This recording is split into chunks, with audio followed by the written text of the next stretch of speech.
कि आप देख रहे हैं Maratha light infantry regiment central द्वारा सभी जातियों के लिए कुछ पदों पर भर्ती के लिए विज्ञापन जारी किया गया है, जिसके लिए अंतिम तिथि है वह 20 अगस्त 2021 रखी गई है।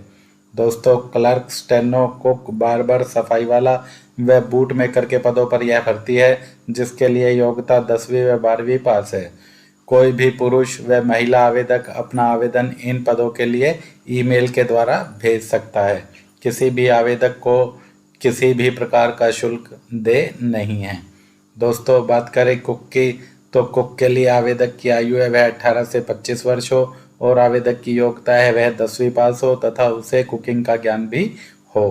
बार्बर के लिए आवेदन की आयु है वह है 18 से 25 वर्ष और बार्बर के लिए आवेदक को 10वीं पास के अलावा बार्बर के कार्य का ज्ञान भी होना चाहिए। दोस्तों, सफाई वाला के पद की बात करें तो सफाई वाला के पद के लिए भी आवेदक की आयु है वह 18 से 25 वर्ष है और आवेदक को 10वीं पास के अलावा सफाई वाले के पद पर कार्य का 1 वर्ष का अनुभव भी होना चाहिए। बूट मेकर की बात करें तो बूट मेकर के लिए भी आयु 18 से 25 वर्ष है और इन पदों के लिए आवेदक 10वीं पास के अलावा सभी प्रकार के जूतों की मरम्मत का ज्ञान भी रखता हो। दोस्तों, स्टेनो के लिए आवेदक की आयु है वह भी 18 से 25 वर्ष होनी चाहिए और आवेदक इस पद के लिए 12वीं पास होना चाहिए और उसकी अंग्रेजी स्टेनो में 80 शब्द प्रति मिनट की कम से कम गति होनी चाहिए और उसे कंप्यूटर का ज्ञान भी होना चाहिए।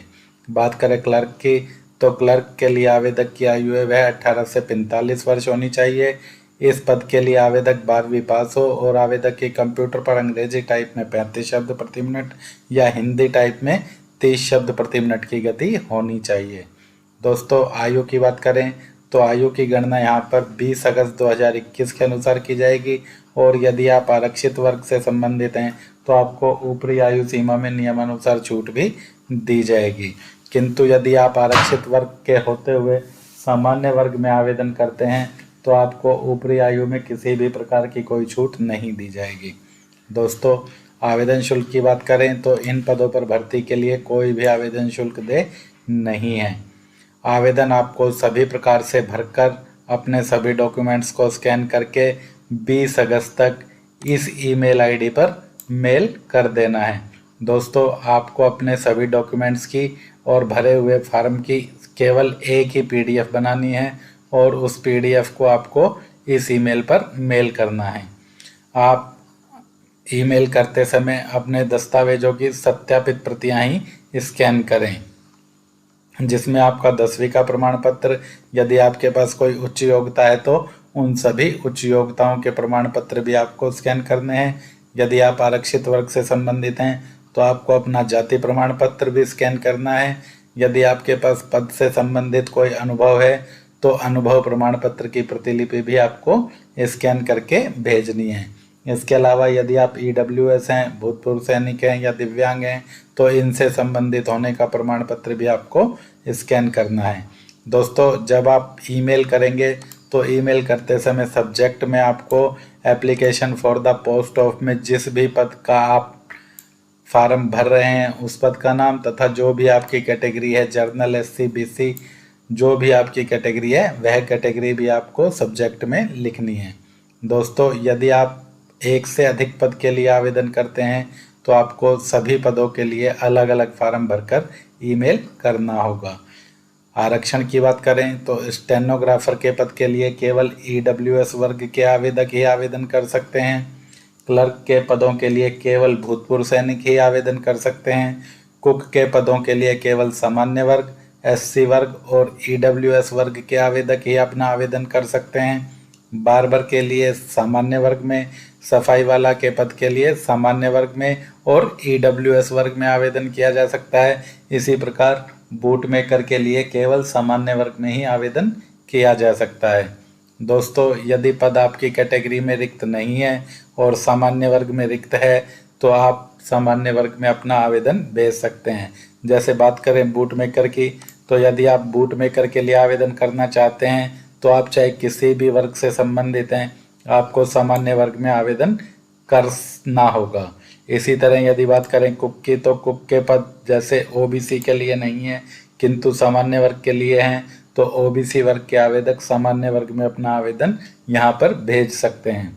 दोस्तों, इस भर्ती की जानकारी आप 31 जुलाई के रोजगार समाचार में भी देख सकते हैं। बात करें फार्म की, तो फार्म आप अपने शहर के फार्म विक्रेता से खरीद सकते हैं, या फिर अगर आपको फार्म वहाँ पर नहीं मिलता है तो आप vacancyforum.com से भी इस फार्म को डाउनलोड कर सकते हैं। दोस्तों, फार्म डाउनलोड करने का लिंक इस वीडियो के डिस्क्रिप्शन में भी दिया गया है, वहाँ से भी आप इस फार्म को डाउनलोड कर सकते हैं। फार्म कैसे भरना है आपको, सबसे पहले देखिए, फार्म में application form for the post of में जिस भी पद के लिए आप आवेदन कर रहे हैं उस पद का नाम आपको अंग्रेजी के बड़े अक्षरों में लिख देना है। दोस्तों, ध्यान रहे, फार्म के सभी कॉलम आपको अंग्रेजी के बड़े अक्षरों में अपनी हस्तलिपि में ही भरने हैं। आप नीला या काला पेन कोई भी इस फार्म को भरने के लिए प्रयोग कर सकते हैं। नंबर 1 कॉलम की बात करें तो इसमें आपको 10वीं के प्रमाण पत्र के अनुसार अपना नाम लिख देना है। नंबर 2 कॉलम में आपको अपने पिता का नाम अंग्रेजी के बड़े अक्षरों में लिख देना है। दोस्तों, यह जो स्थान दिया गया है यहाँ पर आपको अपना नवीनतम रंगीन पासपोर्ट आकार का फ़ोटो चिपकाना है। फ़ोटो पर किसी भी प्रकार का कोई सत्यापन आपको नहीं कराना है।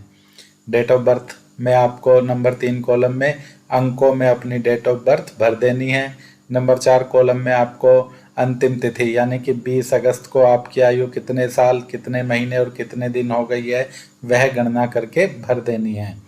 नंबर 5 कॉलम में यदि आप यूआर हैं, एससी हैं, ईडब्ल्यूएस हैं तो आप अपनी कैटेगरी को यहाँ पर दर्शाएं। यदि आप ओबीसी, एसटी हैं तो फिर आप यूआर वर्ग में ही अपना आवेदन कर सकते हैं, क्योंकि ओबीसी वर्ग में और एसटी वर्ग में कोई भी पद यहाँ पर रिक्त नहीं है।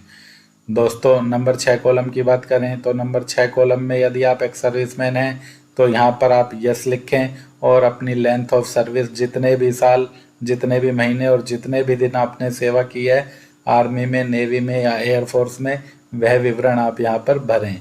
यदि आप भूतपूर्व सैनिक नहीं हैं तो फिर आप यहाँ पर नो लिख दें। नंबर 7 कॉलम की बात करें तो नंबर 7 कॉलम दिव्यांग आवेदकों के लिए हैं। यदि आप दिव्यांग वर्ग से संबंधित हैं तो इसमें यस लिखें और अपनी टाइप ऑफ डिसेबिलिटी यानी कि आप OH हैं, HH हैं या VH हैं, किस प्रकार की आपकी डिसेबिलिटी है वह भी इस कॉलम में लिखें। किंतु यदि आप दिव्यांग नहीं हैं तो फिर इस कॉलम में आप नो लिखें।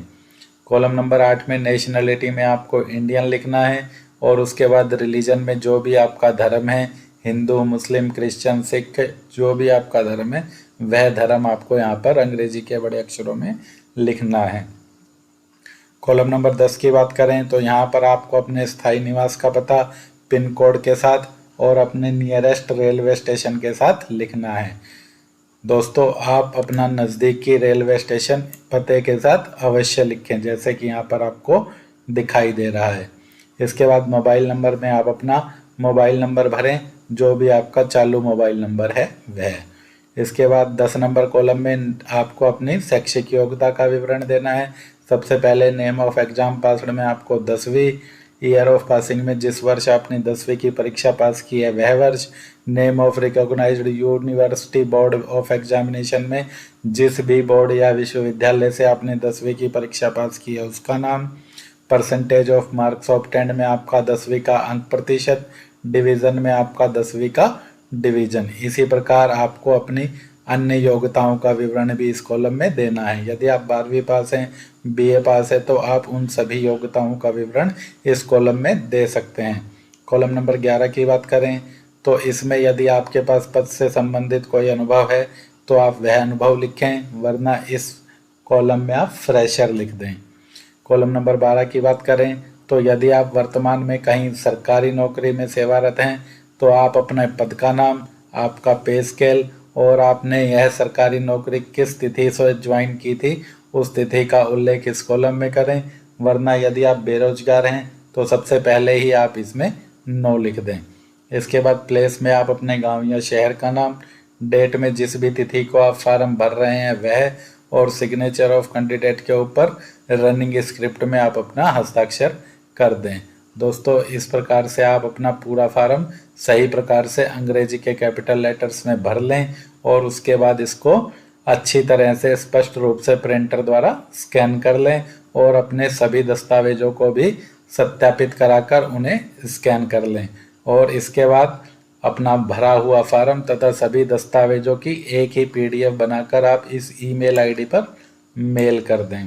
पूरा वीडियो देखने के पश्चात भी यदि आपको कोई डाउट रहता है तो आप हमें कमेंट सेक्शन में कमेंट करके पूछ सकते हैं। आज के वीडियो में बस इतना ही। वीडियो में अंत तक बने रहने के लिए आप सभी का धन्यवाद। मिलते हैं जल्दी एक नई वीडियो के साथ। जय हिंद, जय भारत।